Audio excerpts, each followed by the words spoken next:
Nahum continues his vision of the destruction of Nineveh and some other related things. Chapter 2, Hine al heharim ragle mivaser, mashmiach shalom, chagi Yehuda chalgayach, shalmi nidarayach, kilo yosif od, la'avorbach bli'al, kulo nichrat. So here the first half of the book is very much a book, sounds exactly like the Yeshaya. Yeshaya has some of these same words. Behold on the hills the footsteps of herald, right? Mevaser means the one who's coming in. Eliyahu is understood as being the mevaser of the Mashiach, the one who will herald, the one who announces.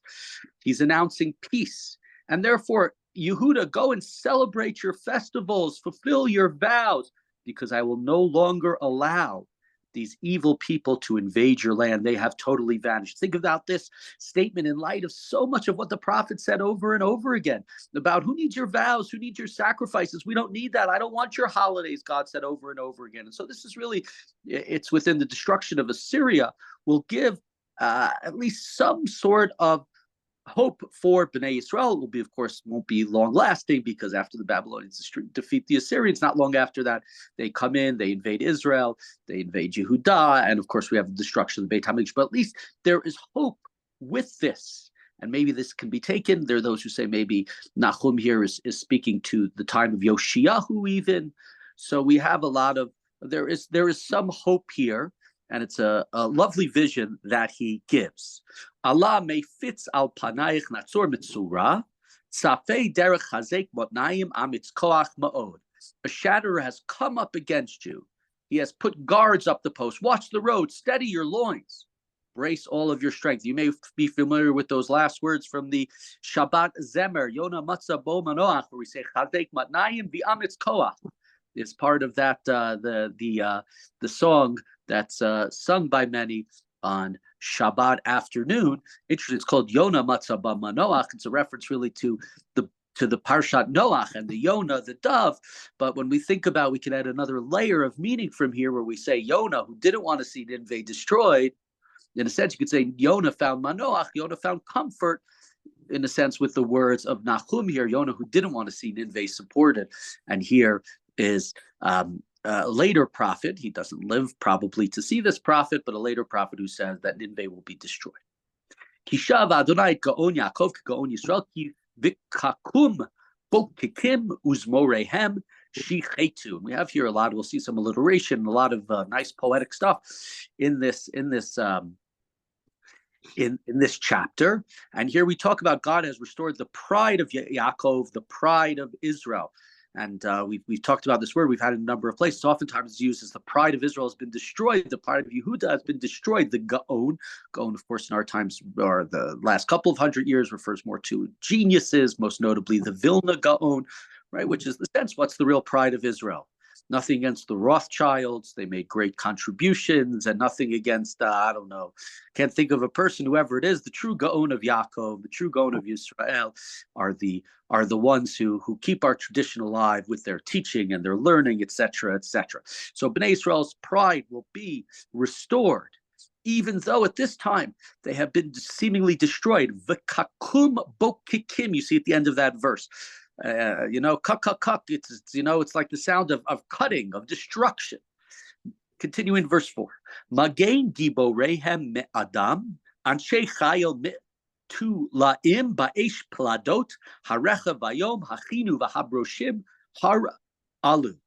The warrior shields are painted red. So the majority of commentators, now we turn from what's going to happen to Bnei Israel as a result of the destruction of Nineveh, the destruction of the Assyria, to describe some of what's going on or going to happen in the battle between the Babylonians and the Assyrians, where the Babylonians will defeat the Assyrians. Most commentators understand this as referring to the Babylonian army.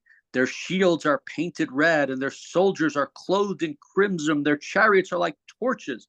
On the day they are ready, the arrows of wood are poisoned, right? Which would make sense if this is the enemy that's going to come to destroy. And there are others who said, no, this is actually referring to the Assyrian army. And their shields were painted red because they had always been so victorious, and they were so, might not have been that they were purposely painted red. It might have been that the same way, some people have Haggadot that they've used for 30 years and there are wine stains all over them. and all sorts of other things. So their shields might have been painted red from all of their great victories. They're ready. Their chariots are ready. And this is what they expect the Assyrian army, because they've been the world power for some time. Bachutzot yitholelu harachev. Yishtak shikun. Barachavot marehen kalapidim. Kabrakim yerotzitsu. The chariots, however, are dashed about, frenzied in the field. They rush through the meadows. They appear like torches. They race like streaks of lightning. It sounds like things are going to be good, but here it sounds more like maybe this is the beginning of this disaster. These chariots, which they think are going to work out, everything's going to be fine. You could get the question here about which army they're talking about, but either way, Yizkor adirav yikashlu, behalichatam yimaharu, chomata vehuchan hasochech. He commands his strong men. They stumble as they advance. They hasten up to her wall, where wheeled shelters are set up. The floodgates are opened, and the palace is destroyed. Namog, usually we talk about the pachad, the hearts are namogu, kol yoshvei Canaan. Here it's referring to the destruction of the city of Nineveh. The floodgates are open. The warriors of Babylon are flooding into the city, destroying Assyria and its capital. Vutsav gulta hoalata, va'amho teha minahagot kekol yonim mitofefot al levehen. Hutzav, it's not clear who Hutzav is here that's exiled and carried away. Is it the king? Is it the king's family? While her handmaidens are escorted with her, as with voices of doves beating their breasts, right? This is Kol Yonim. This is, they think that they're people who are used to be living in peace, in tranquility, sitting in their palace. All of their enemies are constantly destroyed, but here they're being carried away. And it's not just the queen or the king, the royal family. V'ninvei, in verse 9, pasuk tet, kivrechat mayim mimei hi, v'hema nasim imdu amodu v'ein mafne. Nineveh is like a calm pool of water from its earliest times, right? That's what Nineveh was. It was a city of peace. The warriors went out and destroyed everybody everywhere else and came back with the spoils and was this great wealthy city. But now they're running. They're running away. None can turn them back. There's no stopping them because of this destruction. Bozu chesev, bozu zahav. Plunder silver, take the gold. V'ein ketzel etchuna. Kavon mikol kli chemda. There's no limit to the treasure. It's a hoard of all chemda, chamad, what you desire of precious, wonderful objects. This great city with its great treasures, with its tranquility, is now coming to an end to the Babylonian army. Buka umivuka. We had the words before, but we had these words before, and here again it was referring to what had happened to Bnei Israel. Here, desolation and devastation. Umivu laka. We have a word related to it. Spirits sink. Lev namas ufik birkayim v'chal chala b'chol matnayim ufnei chulam kipsu parur. That pasuk is a mouthful, right? So destruction, knees are buckling, everybody is trembling, all faces are destroyed, and Nahum is trying to paint a picture of these people who are shocked. They were so used to the peace, the tranquility, their wonderful lifestyle, their victorious army. Again, perhaps with their red shields, their because of all the blood they had spilled, and their chariots, which were supreme and greater than everybody else. But now just the opposite things have happened. In verse 12, pasuk Yud Bet, Ayeh ma'on arayot umir'ehu lak firim asher halach aryeh lavi sham gur aryeh v'ein macharit. What has become of the home of the lion's den, the pasture of the great beasts, right? Assyria is the lion. They are the king of the jungle. They are the ones who feast upon the prey.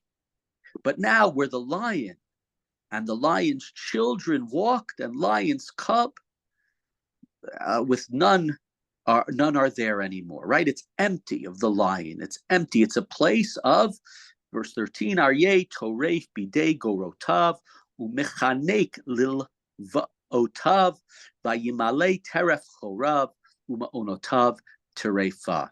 Where is this lion? Tore victims for its cubs. Assyria, which destroyed to keep Nineveh, to keep its palace, to keep its nobility, and perhaps even the entirety of its population wealthy and healthy and satiated and peaceful by destroying others.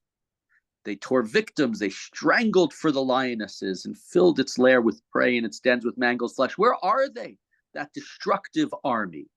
Hineni elayich ne'uma Adonai tzvaot, v'varti ve'ashan richva, uchvirayich tochal charev, v'chrati me'eretz tarpech, v'lo yishama od kol malachechai.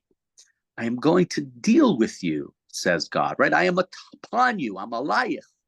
That's what God says. And I will burn your chariots down, and I will devour. I'll eat your with swords, your great warriors. I will stamp out all the things that you have killed, and your sounds of your, what this last word is a strange word in this verse, mala'e checha, is it a sort of a contraction between melech and malach? The sound of your messengers, the sound of your warriors, whoever it is, all of them will be silenced. It will not be heard of anymore. And in those last words, I see a couple of, in a sense, references. I'm sure it's not me, just to the back to the book of Yeshaya, who talks about lo yishama od, right? We know od yishama ba'arei Yehuda v'chutzot Yerushalayim kol sason v'kol simcha. At points, Yeshaya talks about the great joy that will happen, the sound of bride and groom in Jerusalem. He also, unfortunately, talks about, when he's talking about destruction, that we won't see the voice of gladness and joy, because there'll be no more gladness. So it's sort of referencing there Yeshaya, who lived during the turbulent time of destruction of the northern kingdom, even though he lives to see Assyria not destroy Yerushalayim, but also during the time of Yeshaya, when Sancherib, before the miraculous destruction, when Sancherib was surrounding the cities, what he did is he sent messengers. You may remember it's a chapter that's both in the book of Melachim and the book of Yeshaya, the same exact words, 99%, maybe even 100%, where he sent these messengers led by Rav Shakeh, who's talking and trying to tell Bnei Yisrael they have nobody to rely on. Chizkiah has abandoned God by destroying his idols. You can't rely upon the Egyptians. Nobody else has been able to stand up to the God of the world, to the gods, Sancherib, Melech Ashur. So in a sense, it's a Melech and a Malach that's sent together. That's not going to be heard anymore. Not only are your enemies going to be destroyed, your threats are no longer. We will no longer hear of you, Assyria.